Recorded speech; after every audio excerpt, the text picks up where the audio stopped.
लोकसभा चुनाव को लेकर 6 दौर का मतदान हो चुका है। इस बीच सियासतदान अपने अपने दावे कर रहे हैं। चुनावी संग्राम के बीच उत्तराखंड के सीएम पुष्कर सिंह धामी ने इंडिया न्यूज से खास बातचीत की, वो आपको सुनवाते हैं। इस समय हमारे साथ है उत्तराखंड के मुख्यमंत्री, जिन्होंने लगातार धुआंधार इनका चुनाव प्रचार चल रहा है।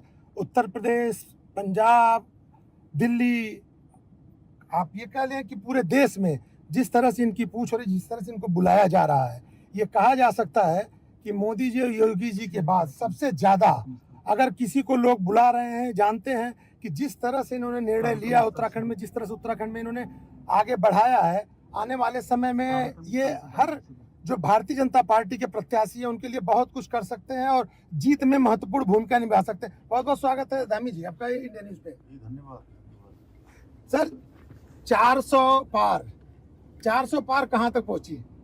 बिल्कुल 400 पार 7वें चरण में हो जाएगा पूरा। सर, 13 सीटें हैं पंजाब की और पंजाब पे आप लगातार यहाँ पे हैं, तो 13 सीटों में क्या लगता है, जैसे पहले 2 सीटें थी, इस बार कितनी सीटें आ सकती हैं? इस बार 13 की 13 सीटों पर भारतीय जनता पार्टी बहुत मजबूती से चुनावों में लड़ रही है जी। और सब जगह हमारा स्ट्रक्चर है, संगठन है और लोग मोदी जी को प्रधानमंत्री बनाने के लिए लोग आगे आ रहे हैं और हर वर्ग का समर्थन यहाँ मिल रहा है पंजाब के अंदर जी। और यहाँ की 13 सीटों पर भारतीय जनता पार्टी इस बार बहुत अच्छा कर रही है। स्टार प्रचारक के रूप में पूरा देश भारतीय जनता पार्टी के जितने प्रत्याशी चाहते हैं कि धामी जी उनके यहाँ हैं, तो क्या ये माना जाए कि जो निर्णय यूसीसी जैसा निर्णय आपने लिया है वह एक इसका कारण बन रहा है? क्योंकि देवभूमि है और देवभूमि में सभी लोगों का आना जाना होता है। जी जी। और यूसीसी अब हमारी पार्टी का संकल्प देश के सामने प्रस्तुत हो गया है। जी जी। निश्चित रूप से मैं तो पार्टी का एक सामान्य कार्यकर्ता हूँ, उस नाते पार्टी जहाँ भी मेरी उपयोगिता समझती है मैं वहाँ जाता हूँ। इंडिया गठबंधन बड़ी मजबूती से अपने आप को दिखा रहा है, कहाँ खड़ा मिलता है आपको? आज 6 चरण के चुनाव हो चुके हैं, इंडिया गठबंधन पूरी तरह से साफ हो गया है जी। कहीं कोई उनका मैदान में नहीं है, पूरी तरह से जो है साफ हो चुका है। क्योंकि जिस प्रकार से अमेठी में जो कांग्रेस पार्टी की गांधी परिवार की परंपरागत सीट होती थी जी, उस सीट से राहुल गांधी चुनाव लड़ने की हिम्मत नहीं कर पाए। वो भी तो एक राजनीति का एक कारण बन सकता है कि राजनीति के तहत ऐसा किया गया हो। देखिए, चूंकि जो जनता देख रही है जी, और जनता को जो दिखाई दे रहा है, पूरे उनकी दादी से लेकर पूरे परिवार के लोग हमेशा से वहाँ से चुनाव लड़ते रहे और उनको स्वाभाविक हार दिखाई दे रही थी। तो जहाँ युवराज अपनी परंपरागत सीट से नहीं खड़े हो पा रहे हैं, तो आप स्वयं अंदाजा लगा सकते हैं कि पार्टी की स्थिति क्या होगी। सर, एक मतदान का जो प्रतिशत घट रहा है, लगातार घट रहा है, इसका क्या कारण माना जाए? जो लोग कांग्रेस और इनकी विचारधारा के समर्थित लोग हैं, इंडी गठबंधन को जो लोग वोट करते आए हैं, उनके अंदर निराशा है कि भाई उनको कहीं इंडी गठबंधन कहीं भी मैदान में टक्कर में दिखाई नहीं दे रहा है जी। इसलिए वो सोच रहे हैं कि वोट करने से फायदा नहीं है, इसलिए मतदान कम हो रहा है। एक बहुत बड़ा बीच में एक मैसेज आया था अमित शाह जी का कि यह चुनाव मोदी वर्सेस राहुल है, इसे किस तरह से देखते हैं आप? देश की जनता ये देखती है कि एक तरफ मोदी जी हैं जी, इस चुनाव में जो समर्पित होकर अपने जीवन का एक एक पल और एक एक क्षण जी, देश के 140 करोड़ वासियों को समर्पित करके काम कर रहे हैं। दूसरी तरफ परिवारवादी लोग हैं, भ्रष्टाचारवादी लोग हैं और तुष्टीकरण करने वाले लोग हैं, जिनके लिए मोदी जी के लिए है कि 140 करोड़ परिवार देश के लोग उनके पारिवारिक जन है, वो प्राथमिकता है, जिनके लिए इनका और इनके परिवार का हित सबसे पहले है। सर, एक तरफ तो पूरे देश में चैलेंज भारतीय जनता पार्टी के लिए तीसरी बार मोदी जी को मुख्यमंत्री बनाने का, दूसरी तरफ आप उत्तराखंड से हैं, उत्तराखंड में सबसे बड़ी इस समय चुनौती 4 धाम यात्रा है और 4 धाम यात्रा में जिस तरह से वहाँ पे श्रद्धालुओं का सैलाब होगा और शुरू में जो अव्यवस्थाएं रही उसको आपने धीरे धीरे लाइन पे लाया, पटरी पे लाया, तो आगे अभी और कौन सी चैलेंज है उसमें? देखिए, चूंकि शुरुआत के दिनों में पिछले सालों की तुलना में जो दुगनी भीड़, दुगने लोग आ गए, दुगने तीर्थयात्री श्रद्धालु वहाँ पहुँचे हैं, लेकिन अब यात्रा पूरी तरह से व्यवस्थित हो गई है और अभी तक 10 लाख से ज़्यादा तीर्थ यात्रियों ने वहाँ चारों धामों के दर्शन कर लिए हैं।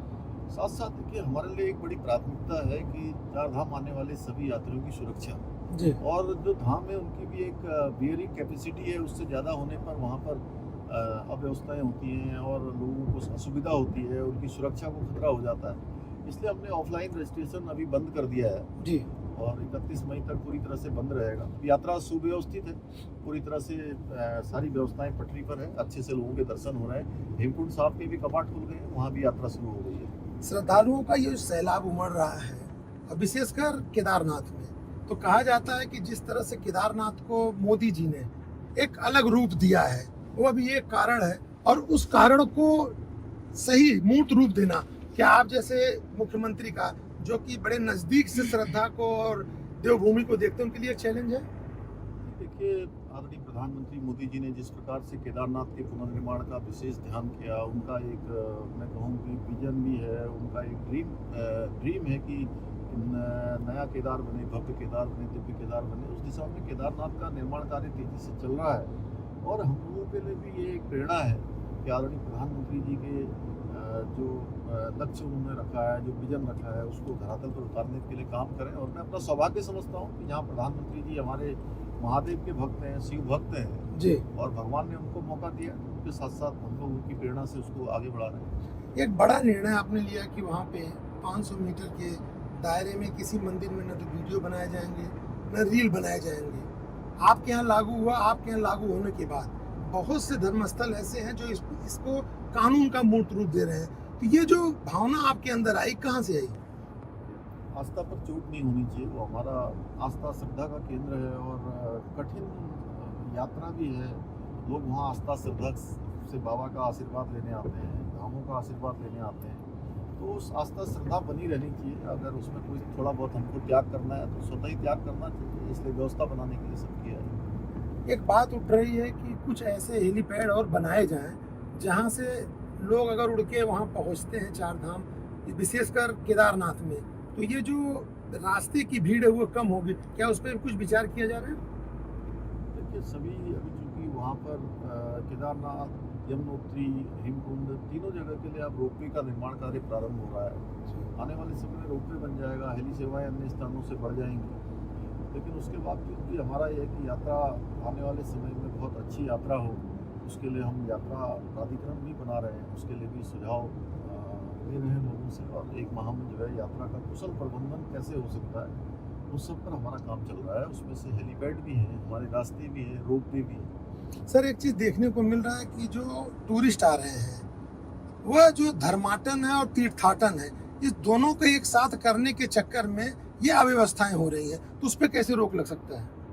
एक बात जरूर है, जो हमारे धाम है वहाँ की यात्रा कठिन भी है, बहुत श्रद्धा आस्था की यात्रा है जी। और क्योंकि हमारे यहाँ पर अन्य बहुत सारे स्थान ऐसे हैं जहाँ पर आप पर्यटन के लिए आ सकते हैं, अन्य अपना समय, क्योंकि यहाँ की आबो हवा अच्छी है, यहाँ का पर्यावरण अच्छा है, तो दोनों का अंतर है। यात्रा के कुछ नियम हैं, यात्रा के नियम बनाए हुए हैं, बने हुए हैं, उनका सबको पालन करना चाहिए। और मैं समझता हूँ कि यात्रा तभी बाबा सफल करेंगे, चारों धाम सफल करेंगे।